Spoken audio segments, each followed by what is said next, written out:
नमस्कार, मैं राम दुलार। आप देख रहे हैं आवाज बुलंद। इस समय हम उत्तर प्रदेश के देवरिया जिले में उपस्थित हैं और हम लोगों के बीच राम किशोर वर्मा जी हैं। और आइए हम इनसे जानते हैं कुछ जो बहुत पहले की बार काउंसलिंग में कुछ नियम वगैरह बने थे जो चुनाव प्रक्रिया को लेकर के, उसमें अब इस समय क्या हो रहा है और क्या होना चाहिए, इस पर बात करेंगे और जानेंगे कि बार काउंसिल में कौन सी ऐसी चीजें हैं कि जिसको अब बदलने की जरूरत है। तो सर नमस्कार।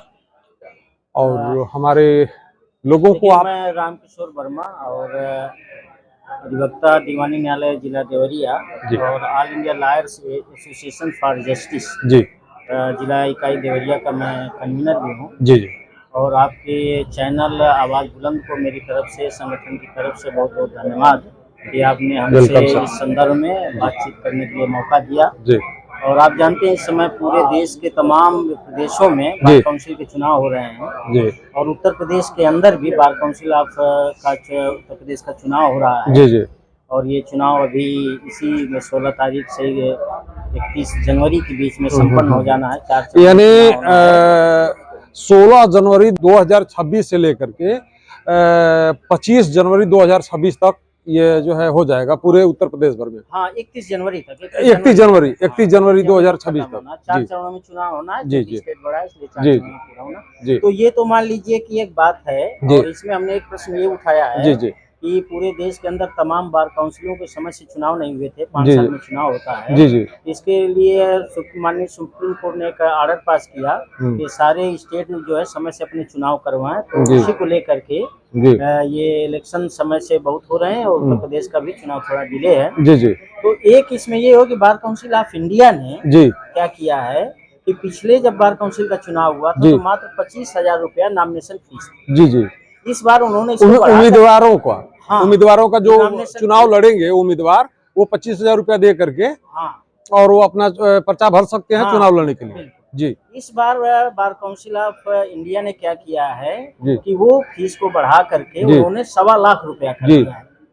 और 1.25 लाख ये कर दिया। इसके बाद 25,000 रुपया और 25,000 और कुछ इस बार के लिए है कि जोड़ करके 2.25 लाख रुपया जब हम जमा करेंगे तब हम कैंडिडेट बन पाएंगे, तब प्रत्याशी बन पाएंगे, तब हमारा पर्चा दाखिला होगा चुनाव के लिए। तो इस पर हमारा जैसे ये कहना है, हमारे संगठन की तरफ से हमारा ये कहना है कि यह तो सीधा सीधा संविधान के अनुच्छेद 14 का, 19 का, 21 का उल्लंघन है। ये असमानता को बढ़ाने वाला है और ये धन बल बाहुबल को जो है बढ़ावा देने वाला है। इनके पास पैसा होगा, धन होगा, वही लड़ पाएंगे, चुनाव लड़ेंगे, बाकी लोग नहीं लड़ेंगे। यानी कि जो आम अधिवक्ता है वो केवल वोट देने के लिए है और जिनके पास पैसे वो केवल चुनाव लड़ने के लिए हैं। केवल चुनाव जीतने के लिए हम केवल वोट देंगे और कोई इसका मतलब नहीं रह गया है। तो हमारा ये कहना है कि यह जो किया गया है, ये जो नए अधिवक्ता हैं उनके भी को लोकतांत्रिक प्रक्रिया में भाग लेने से या रोका जा रहा है। जो आर्थिक रूप से कमजोर अधिवक्ता हैं उनका भी अवसर खत्म हो रहा है। तो ये एक तरह से लोकतंत्र विरोधी है और संविधान के विरुद्ध हमारा कहना ये है। और इसलिए भले इस समय चुनाव हो रहा है, ठीक है चुनाव हो रहा है कोई, लेकिन आने वाले दिनों में बार काउंसिल ऑफ इंडिया को ये जो है अपना जो उन्होंने जारी किया है सर्कुलर, इसको वापस लेना चाहिए और पुनः जो पुरानी व्यवस्था थी नॉमिनेशन की उसको बहाल करना चाहिए। ये हमारा मांग है all India lawyers association for justice की ओर से। ये हमने डिमांड उठाया है, उसी तहत हमने पर्चा निकाला है और लगभग कई हजार पर्चे पूरे उत्तर प्रदेश के अंदर वितरित किए गए हैं और मांग उठाई गई है। और जो प्रत्याशी यहाँ चुनाव में वोट मांगने के लिए आ रहे हैं, अपने प्रचार में आ रहे हैं, उनसे भी हमने सवाल किया है। और हम चूंकि ये भी कह रहे हैं कि उत्तर प्रदेश बार काउंसिल के चुनाव में कुछ ऐसे भी प्रत्याशी हैं जो बार काउंसिल ऑफ इंडिया के भी मेंबर हैं, सदस्य हैं, और जब वहाँ पर ये प्रस्ताव पारित हुआ होगा तो वो भी वहाँ मौजूद रहे होंगे और वो फिर हमारे बीच आए वोट लेने के लिए, आप हमें वोट दीजिए हम करेंगे। आपने तो हमारे पूरे लोकतांत्रिक अधिकार को छीन लिया है। आपने हमारी जो वोट का अधिकार था, चुनाव लड़ने का था, वो सब आपने जो है कमजोर कर दिया, हमको उससे प्रक्रिया से बाहर कर दिया, रोक दिया और फिर आप कह रहे हैं हमें जिताइए, हम जाएं तो हम ये करेंगे, तो संभव नहीं है। इसलिए हमने इसको मजबूती के साथ उठाया और इसीलिए हमने नारा भी दिया है जी बेसिकली जी कि ये जो है पूरी तरह से धनबल बाहुबल से बार काउंसिल को मुक्त कराओ, आम अधिवक्ताओं की भारी भागीदारी के लिए आगे आओ। ये हमने संगठन की तरफ से अपने नारा भी दिया है, तो ये सीधे साफ साफ तौर पर दिखाई पड़ता है। एक तो देखिए बात ये है, दूसरी बात ये है, आप बहुत गौर की बात समझिए, ये जो अधिवक्ता एक्ट है ये सन 1961 में बना था, जो हमने अपने इस बैनर में भी हमने जिक्र किया है बना था। उस समय ये हुआ था, उस समय अधिवक्ताओं की संख्या बहुत कम थी। 47 में हमारा देश आजाद हुआ, 61 में बना, तो उस समय ये प्राविधान एक्ट में हुआ था कि जिस स्टेट में 5000 से 10,000 तक अधिवक्ता होंगे पूरे स्टेट में, अच्छा एक पूरे स्टेट में 5 से 10,000 अधिवक्ता होंगे, वहाँ की जो काउंसिल होगी स्टेट की वो 16 लोगों की होगी। अच्छा। और जहाँ पर 10,000 से अधिक अधिवक्ता होंगे जिस स्टेट में, वहाँ अधिकतम 25 की काउंसिल होगी, माने अधिकतम क्या 25 की ही होगी। जी। अब मान लीजिए सन 1961 से लेकर अब तक जो है 65 साल का समय गुजर गया है, समय बीत चुका है, और अभी भी अधिवक्ताओं की संख्या अब ज्यादा हो गई है। आपके देवरिया जिले की बात किया जाए तो आपके देवरिया जिले में अधिवक्ताओं की संख्या लगभग कितनी होगी? अरे यहाँ कम से कम 3,000 से, पूरे जिले की कम से कम 5,000 से होगी। पूरे देवरिया जिले के अधिवक्ताओं की संख्या कम से कम 5,000 होगी। और उस एक्ट में क्या बना था, कितना संख्या मांगा गया था? उस समय ये था कि पूरे स्टेट में 10,000 से अधिक अधिवक्ता होंगे, जी तो 25 की काउंसिल होगी। अच्छा, अब यहाँ एक 5,000 तक रहेंगे तो 5,000 तो रहेंगे तो 16 की काउंसिल होगी। तो यानी अब वो उस एक्ट को देखा जाए और उसकी संख्या को देखा जाए तो ये लगता है कि एक देवरिया जिला ही एक जो है वो कम्युनिटी बनाने के लिए पर्याप्त है, और इसी तरह से अदर जिले भी होंगे कुछ कम बेसो। सारे जिले जो बड़ी सिटीज है वहाँ संख्या तो और अधिक, बहुत ज्यादा है वहाँ तो और अधिक है। बहुत सारे मने कोर्टें वहाँ चलती हैं, ट्रिब्यूनल चलते हैं, फोरम चलते हैं, अन्य चलते हैं, तमाम मने कोर्टें चलती हैं। तो अब इस तरह के प्रदेश लेवल का जो स्टेट लेवल का जो काउंसिल है, ऐसे देखा जाए तो हर जिले में होना चाहिए। इसीलिए हमने बात ये उठाया है कि ये संशोधन इसमें सेंट्रल गवर्नमेंट कर सकती है, कोई दूसरा कर नहीं सकता है।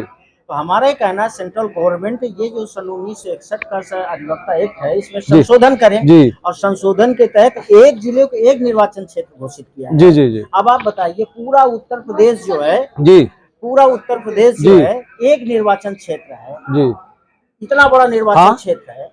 तो हमारा ये कहना है कि एक जिले को एक निर्वाचन क्षेत्र बना दिया जाए, और जो है तब उसके आधार पर यूपी जैसे स्टेट में 25 की जगह जो है 75 की काउंसिल होगी, यानी जितने जिले उतने की काउंसिल। तब यहाँ पर एक जिले को जब एक निर्वाचन क्षेत्र होगा तो हमारे एक जिले भर के अधिवक्ता चुनाव लड़ेंगे, यहाँ पर एक सीट होगी।